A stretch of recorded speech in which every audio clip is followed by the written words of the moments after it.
Bien voilà, ici on va vivre un peu une petite activité mathématique facile à faire. Les enfants pensent que vous allez faire de la magie et c'est un petit jeu mais qui va l'aider à travailler le nombre jusque 2 ou 3 suivant le niveau de votre enfant.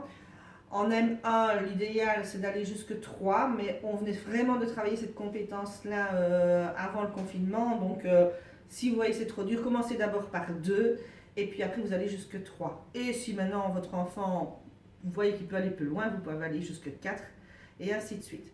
Donc le matériel c'est tout simple, un petit sac opaque. Moi ici j'ai pris 3 bouchons de bouteille de lait. Donc de demander à votre enfant déjà combien, ici moi je travaille avec le chiffre 3, combien de bouchons il voit. S'il vous dit 3 sans les compter, c'est parfait. Maintenant s'il doit passer par le comptage, c'était une étape à laquelle il a besoin pour réussir cette activité-là, donc il n'y a pas de souci. Donc on prend les 3 bouchons, vous pouvez dire à votre enfant, on fait un petit peu de la magie, on met les 3 bouchons dans le sac, on mélange, on va par exemple en ressortir 2.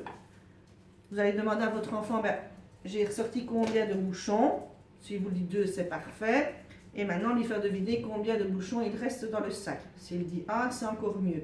Maintenant s'il n'y arrive pas, vous pouvez repasser par le comptage et lui remontrer après qu'on a toujours les 3 bouchons et qu'il en restait 1 dans le sac. Donc ça c'est une première petite activité, toute simple à faire. Donc s'il n'y arrive pas, il n'y a pas de souci, on peut le faire qu'avec 2. Donc on peut passer aussi de mettre les 3 bouchons dans le sac. On ressort les 3 et on n'oublie pas de passer aussi par le 0 parce qu'il fait quand même partie du comptage. Et ici, voilà, dans le sac, il n'y en reste pas. Donc c'est plusieurs petits exercices que vous pouvez faire comme ça pour vraiment essayer d'acquérir la quantité 3 avec votre enfant. Donc pas de panique s'il n'y arrive pas à faire avec le 3.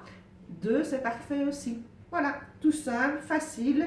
Et c'est un petit jeu, vous faites de la magie et votre enfant n'a pas l'impression de faire un petit travail mathématique et vous êtes en train de travailler la quantité 3.